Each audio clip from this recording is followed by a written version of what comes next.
Malay, why don't we start with, so we've seen this transition. The last decade, anyone here who's followed technology has watched a transition from conversations around enterprise AI to November, that magical moment, November 2022, where ChatGPT was opened up to the public and we all experienced Gen AI, to now this movement this year, Agentic AI, which people want to talk about. You can't walk up and down the promenade without seeing agent used all over. We'll talk about how Salesforce use it, but what has precipitated that transition, and how does Wipro think about, as organizations are looking at this, what that means both internally as well as to their clients? I know AI and Gen AI and Agentic can mean many things to many people. We're still trying to find a common nomenclature around some of these terms. But if I may sort of put it in time frame view, somewhere after the core robotic and automation and RP and others evolved in terms of technology, roughly around mid 2005 up until maybe 2015, we started experiencing a version of AI. In Wipro, we launched something called Homes in 2015 with the idea that was AI, which is now we call enterprise AI. As you rightly said, in November or October 22, we all got a new name to it. But in reality, some of us in tech had started working on Gen AI, right? We did some research work, started building some bots around it. I see Agentic is next stage of that journey. At least from a Wipro standpoint, and companies like us who are systems integrators, tech and ops consulting companies, we see Agentic AI providing us a platform to scale the rollout of AI and the value that we create. What we realized over the last 26 odd months is while every company wanted to do something with Gen AI, the outcome was questionable. The quantification of outcome, value delivery at scale was still being questioned. A lot of POCs happened. A lot of good use cases were built. Obviously, it's a phenomenal technology, made us a lot more productive, but we were not seeing at scale implementation of it. The way we see it with Agentic is we have now a workflow definition of learnability of the agent. We have the ability potentially to have a bank of agents. They can collaborate with each other and at some point be fully autonomous systems. And I see personally, I see the value of that technology a lot more in middle back office, where Gen AI perhaps was a little bit more on the front end side of business processes. So I think the pace of change, especially for our customers, could accelerate in 2025 and beyond. Obviously, it's not it's not a short-term solution. It's going to be a long journey. But for us, we're super excited with the potential that new technology. And at some point you use the word autonomous, and I think it's an interesting one because last year I felt like the conversation in Davos was about Microsoft Copilot, right? And assisting people. We're starting to see autonomous systems, and obviously as we get to the workforce conversation, I think that'll be super important. Lori, so Salesforce, right, has a long history of providing productivity tools into organizations, right? From moving from spreadsheets to a cloud CRM, marketing, MarTech stack. How is Salesforce and the role, thinking about again this shift, and what does it mean both to Salesforce internally using Agentic AI as well as externally your clients? Yeah, so for us, when I think about it from a talent perspective, so it's that agentic layer that's sitting on top of our platform and that ability to build and deploy tools at scale. And we would say autonomous, but not necessarily independent. So you're autonomous, but you're still collaborating. And so I think what we're learning is where are those skills where the agents really excel and do best, and what are those skills where you still have that human partnership or that integration, right? That seamless handoff that allows you to take the best of both and maximize it to support your business. And so, early days, but I think what we're learning from a talent perspective is hands-on keyboard, understanding those use cases are really helping us understand at a faster rate so that we can actually figure out what those best opportunities are. Again, there's going to be things we're going to come back to. The word skills even, we had a conversation this morning about reskilling and upskilling, that's how we're gonna solve the problem of these displaced workers. And I said to someone, what are those skills? Like, tell me so I understand that. And no one was able to articulate it. You had a point of view Yeah. that I wanna get back to, because I think that as we do displace workers in the short term, we need to be thinking about, right, as societal entities, not just, delivering to our shareholders higher value, what do we need to do? Umesh, for those unfamiliar with Unifor, why don't you give quickly a overview of what your company does? Well, first of all, it's great to be here. Thank you for inviting me to both of you. And as we share here different experiences, different thoughts, of course I'll talk about Unifor. One of the things I hope we take away, this is a nice crowd, is if we all leave this room agreeing with each other, we wouldn't have done our job. So this is really the time in a new transition, new technology emerging. We need to be debating new things and learning from new ideas. Unifor is an enterprise AI company. I founded this company 17 years ago, so overnight success.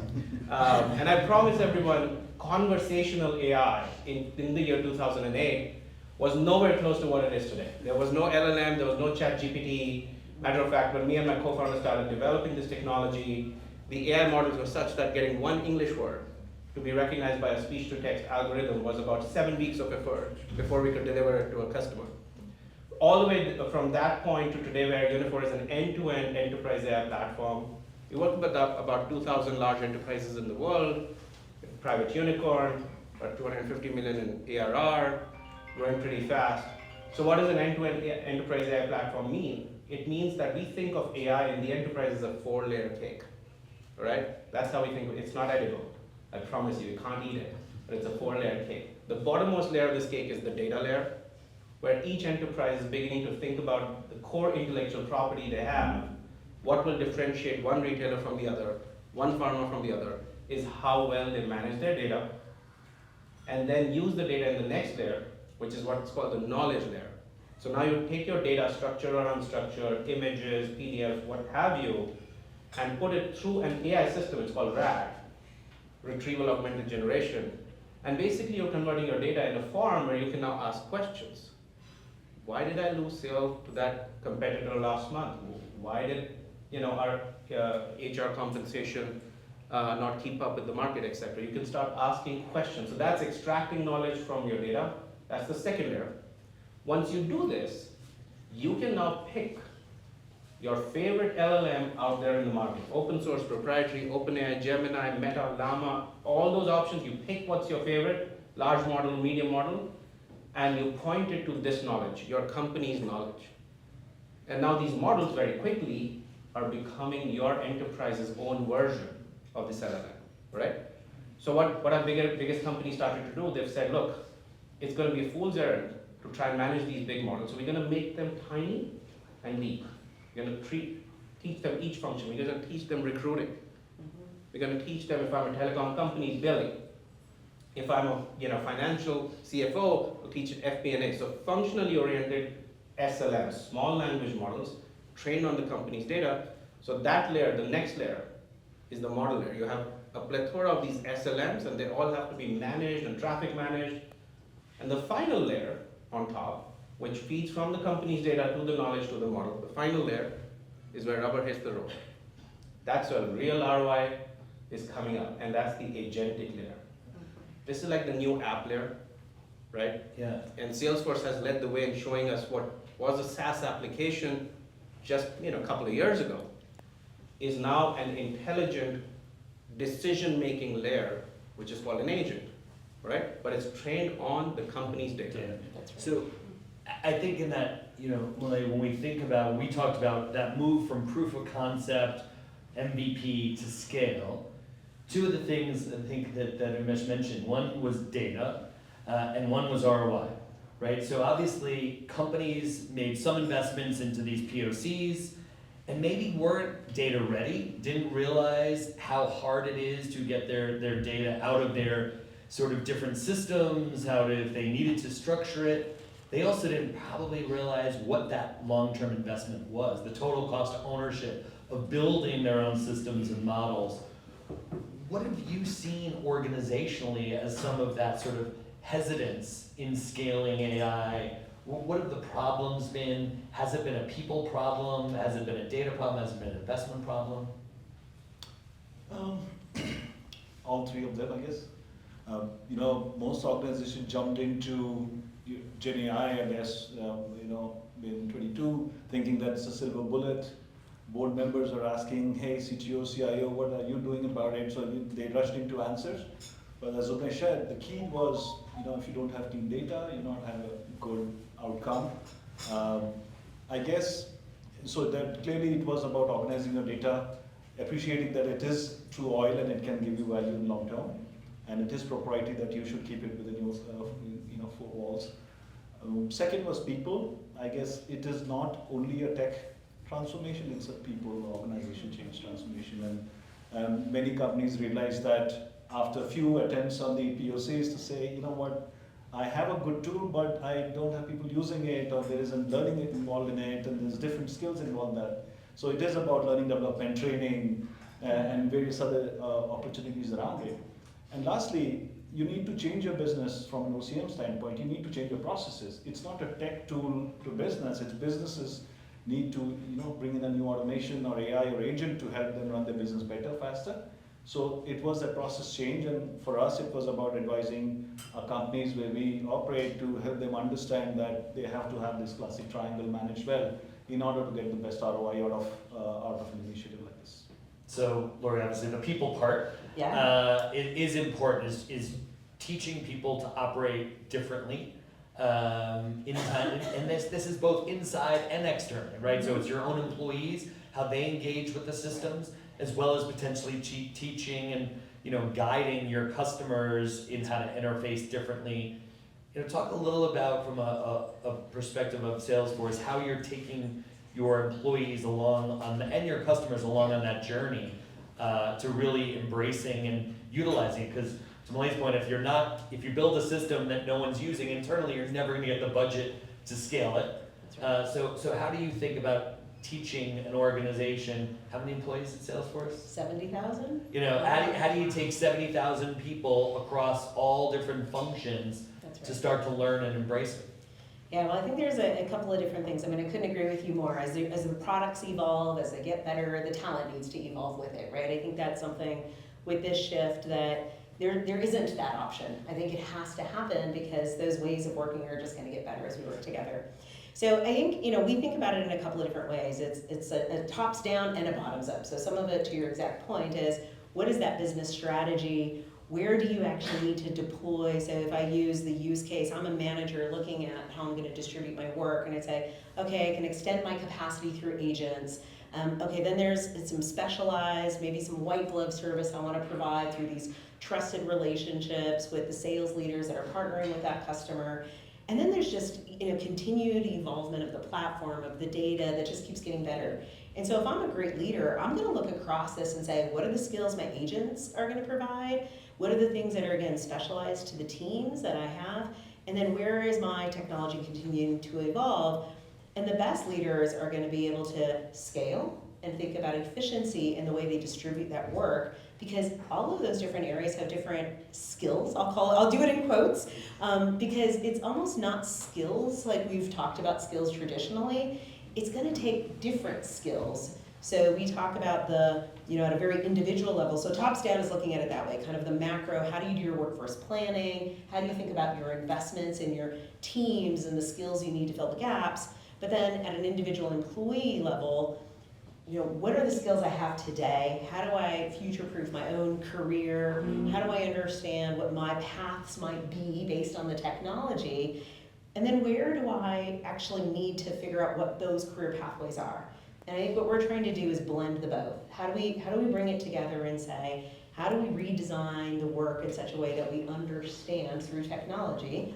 What are the skills? So we've got a career agent as an example that helps us understand what are the skills that are trending down, what are the skills that are trending up, how do we serve some of our trailhead content to those folks that might want to invest in new skills areas or build new certifications. And then for those folks that maybe they're not quite sure, they're feeling some uncertainty, they want certainty, well, guess what? Here's the jobs. Let's serve up to you through the agent, can share with you the jobs that you have skills for that maybe you never thought, I should be a salesperson, I'm in customer support, maybe I'm gonna go into sales. They might not have ever thought about their career path, but when you think about the Venn diagram of those skills, there's a lot of overlap and a lot of opportunity. And so it's been an interesting unlock. I think honestly, I'm not sure we went into it knowing those things, but there's certainly things that we're learning as we start to have our teams really working hand in hand with those agents. And did you see any specific places where there was resistance? Where there was resistance to, I know you're telling me I should do these things, Yes. but. Well, look, people are people, so let's be clear. There's some really interesting Slack research that we have of these sort of like 5 personas, and you're always gonna have your early adopters who jump in. There's gonna be those folks who are like, oh, no way, that's cheating, I'm not gonna get involved. But what we found is that we've been doing a lot of activations in our offices that have been about hands-on keyboards. So with agents, because you can build them yourself, leveraging data you're familiar with, what we've been doing is giving them sort of business-specific use cases, something that's familiar to them, and say, build an agent. Let's build it. We've got a trailhead, you can build it in 20 minutes, and they can see what it's like.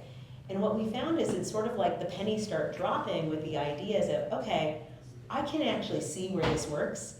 By the way, they can also see where it doesn't work, and they're like, okay, I can, this is where they're gonna need me.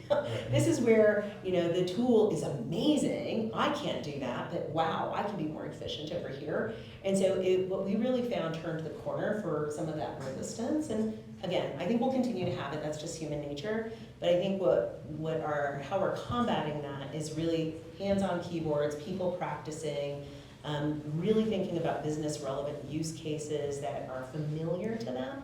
And that seems to sort of bring the stress down. I mean, I think there's still a lot of unknowns, but it does create some familiarity.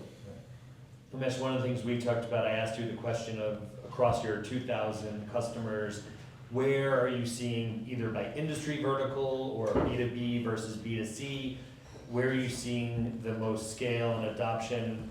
You had a point of view on that wasn't the characteristic that defines success. Talk a little about where you see the most success. Yeah, so look, first of all, building on everything that's been said already, the framework that I'm beginning to like, and I tell my customers to think about in terms of starting with AI, is a 10-20-70 framework. What is that? Invest 10% of your time and mental energy in picking the technology or your partner, because quite frankly, we've come a long way in 2 years, and there's a lot of options out there. Spend another 20% time thinking through systems in your company. Don't just do a point solution. Like get your data ready, get those platforms ready, so that if the first thing works, you're ready to scale it up to 13 other things. But the 70% of the time is back to people. It's org design, it's people. And sometimes CEOs of companies ask me, Umesh, technology is great, we understand, like we've identified 6 use cases with you all, and we'll do agents, but I'm worried about speed of implementation. What should I do about org design in my company? Should I create like a parallel structure, AI first, and like kill the company approach, so let it come up and displace my business? And my answer usually is create an empowered tiger team. A small number of people reporting right up to the CEO who are allowed to run through walls and drive this change. So to your point, where are we seeing real scale implementations and success stories emerge versus where are we struggling with, stuck in POC? I don't see a big distinction at this moment between industry types. We've got customers in financial services, big banks, insurance, telecom, retail, healthcare, you name it. Now I will say there is a geographical, difference emerging. US in the lead, no doubt. Europe, about 8-9 months behind US, and Asia similar. So from a geographic standpoint, this is not one where we see a big gap between, innovation happening in US versus Asia picking up. There is a, year and a half gap, which in the long term means nothing. Where I do see a big difference of success versus not is quality of leadership at this moment in time matters more than ever. This is a technology in transition. Understanding is emerging. And I will say the role of the CEO has never been more pronounced. Where we have CEOs driving these decisions and making mandates to the teams, coming out with clear goals. Not just let's do a demo to the board next week, but I'm signing up by end of 25, I want 30% efficiency in marketing, I want my logistics costs to go down by 10%, and I want to run 7 times more campaigns this year with the same money.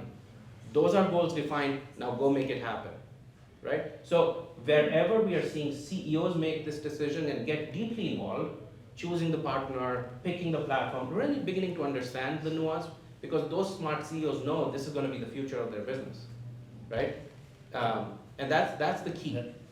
Well, are you seeing a similar, like, are you seeing that at the CEO level, I remember years ago, I think it was the Sony hack, where someone said, cyber is now a boardroom decision, right? It's a boardroom topic. It seems like all these topics are being sort of debated at the board level of the CEO. Are you seeing a similar, that the CEO mandate and sort of the CEO getting involved is really driving success? Yeah, I would say, I was reflecting on what happened soon after October 22, where every, head office corridor was a CIO or CTO running into you and say, hey, what do you guys do in Gen AI? Can you do something for me? It's because board was asking that question. I think that hype died down a little bit, but to Umesh's point, wherever the CEO kept the sponsorship of that initiative, they are seeing better outcome. Those who delegated it to the CTO or CIO and assumed that will get done without giving them obviously the budgets as well, it was tough for them to create that impact. So to his point, yes, wherever there was CEO sponsorship, you get obviously greater result. And with Agentic, it becomes even more pronounced. Because Agentic outcomes not about just tech intervention in a small pocket, it's business sponsorship. If you're getting a better campaign results out from a marketing, you need marketing to own that program with tech supporting it, right? It can't be the other way around. So it's a bigger transformation, but much bigger opportunity. Only thing I'll add there is ROI or investment was an issue with just a Gen AI based implementation. With Agentic, at least the way we see it, we can, because we run ops and tech together, in those relationships, we can commit to the outcomes of 60-70% savings by looking at tech plus ops transformation and underwriting some of the benefits that customers have. So at least that part of the investment or capex issue should hopefully die down for some of our large customers. So I do want to shift now really into the people part, into this idea of displacement. It's not anything new, right? We've talked about many, from the steam engine displacing, sort of people shoveling coal, to a PC on every desk, to mobile. But the future work, I felt, sort of got a little boring, and then wow, a global pandemic happens, and work changes, and then a year later, now we're talking about Gen AI. Are you seeing a radical change, Lori, that, like, we've talked about technology transforming work, that we're literally at a new place where this will impact just about everyone. And now when we start to talk about skills, retraining call center workers that may be displaced, what are those skills that we have to start sort of teaching a next generation as well as people currently in the workforce? Yeah, when I think about some of this, it's interesting because I think the CEOs, as you were talking about, they have the impact on the investments you're making in the technology and the talent at the same time. Because I think you do need both, I agree with that transformation. But from an adoption perspective, it's those first line managers, right, that are setting the tone for their teams, whether or not they actually adopt or maximize the use of all of this technology.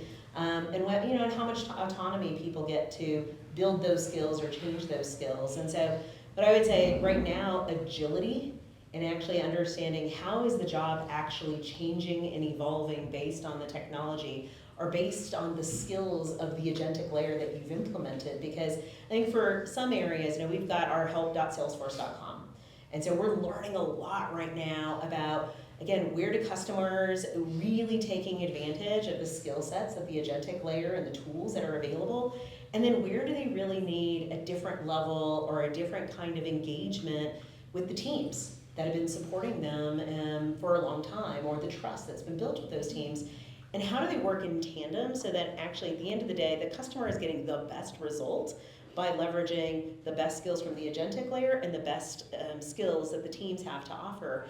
And I think where we've seen customers take the best advantage of that mix of skills is where we're seeing the best results right now.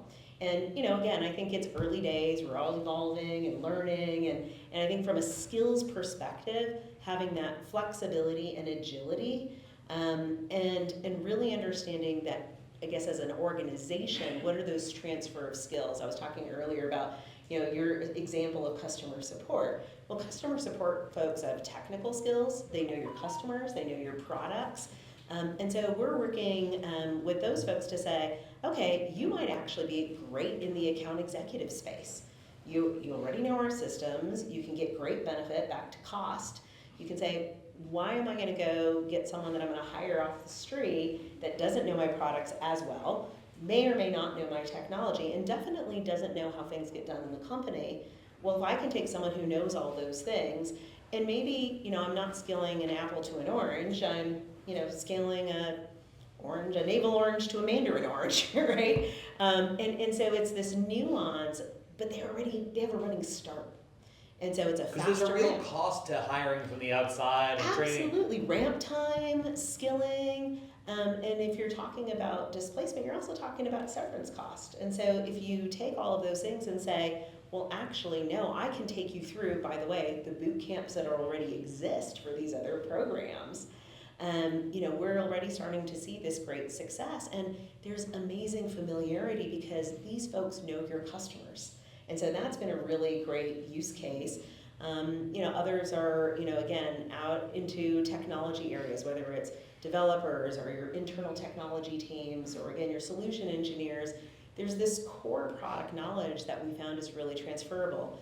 The thing is, it's not been very natural in the workplace. Some workplaces are better than others in this agility or internal mobility. And so we've really focused on how do we create the pathways, maybe even the ones that aren't as obvious, through technology serving up those different roles and those different areas so that people actually become curious again about where they want to take their careers. And I think the ones that are the most curious and kind of, again, hands on keyboards, jumping in with 2 feet, it may or may not change the outcomes of where they sit today, but they will be in a better position by the mere fact that they've invested in themselves and they've taken advantage of these programs that so many companies are offering today.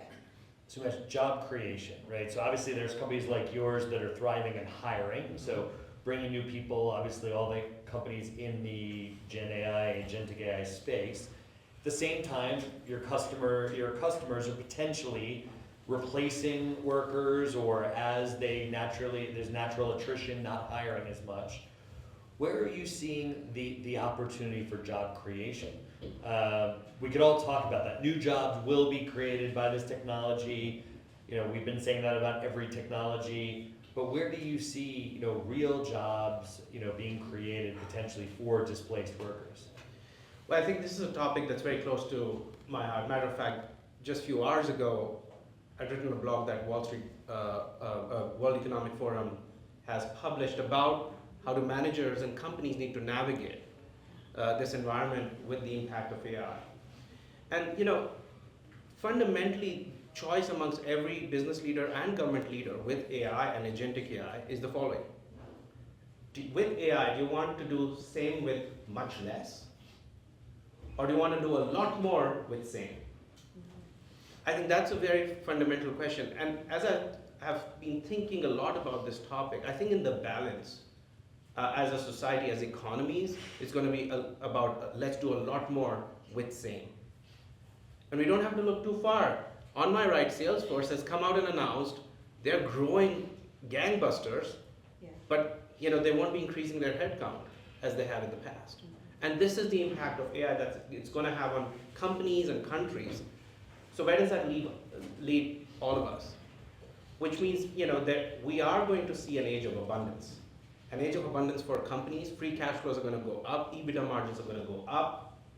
An age of abundance eventually for all of us as well, as people. A 3-day work week is going to be a reality. However, the path to that point isn't a straight line. And that's where we all need to very aggressively come together and worry about it. There will be in the very near term job displacements. And once again, a lot of people overestimate what this technology will do in the near term. Like, since last Davos, there's a lot of talk about AI. There will be some disappointments, some POCs will not succeed, and it will lead to a good place, which is called the valley of disillusionment.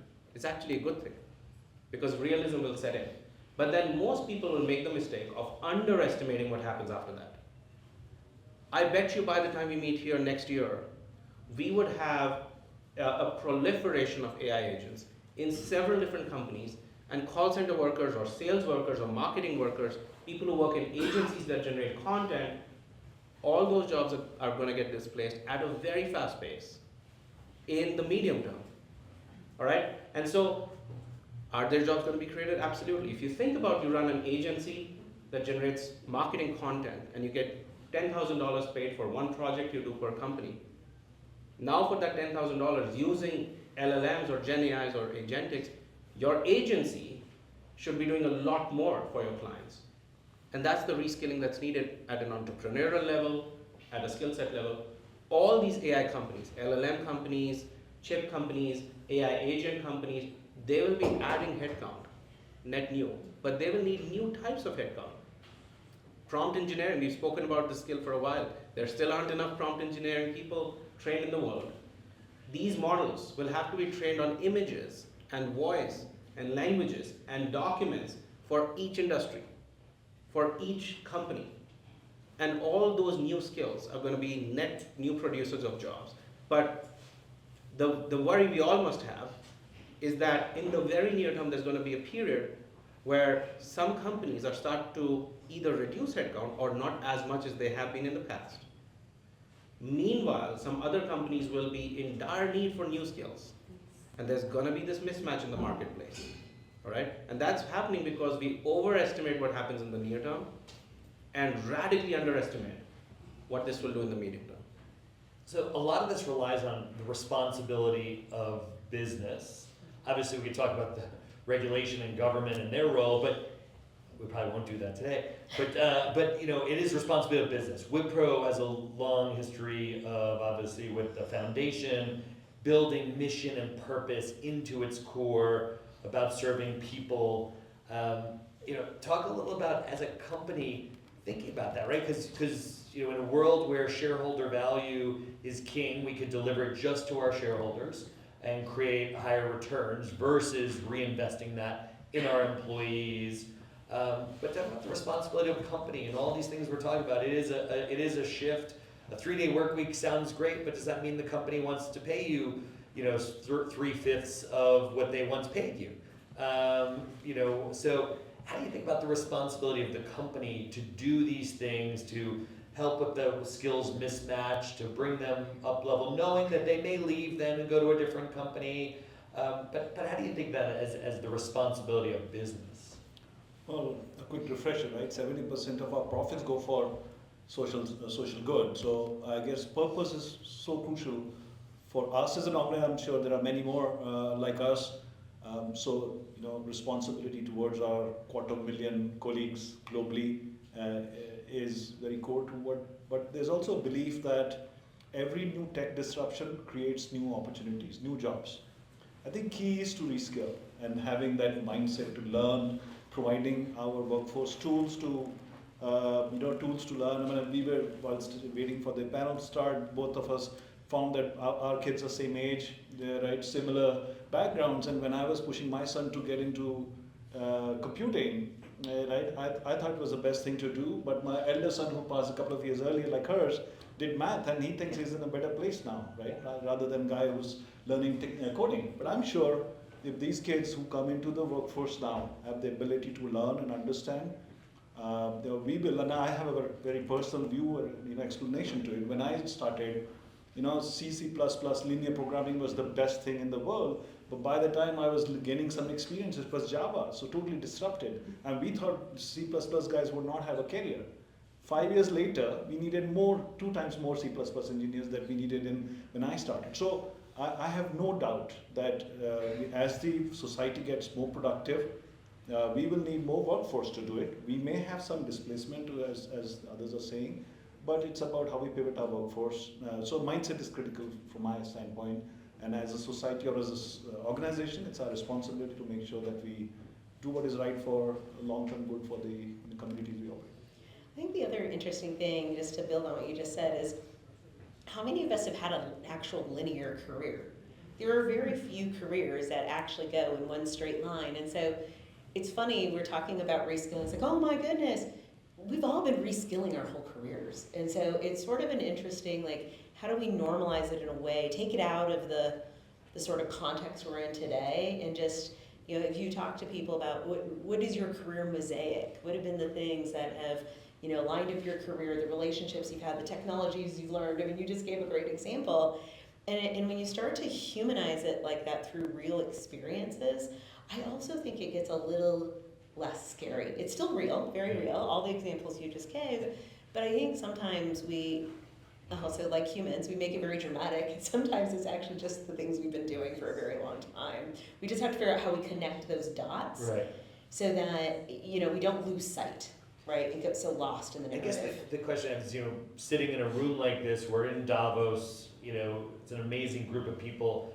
I would agree that the people in this room probably have had that, Yeah. right? How do we rethink labor that may come up through a traditional path, may not have a college degree, you know, and you know, is really being affected, right? I think there's a conversation that happens in rooms like this, and then there's the conversations that also we look at more broadly.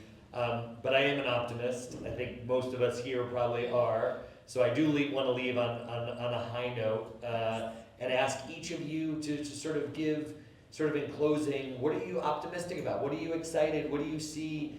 You know, it used to be over the next 5-10 years, I think we could all probably say, what do you see in the next year really that excites you about the art of the possible and how this will impact both business and society for good?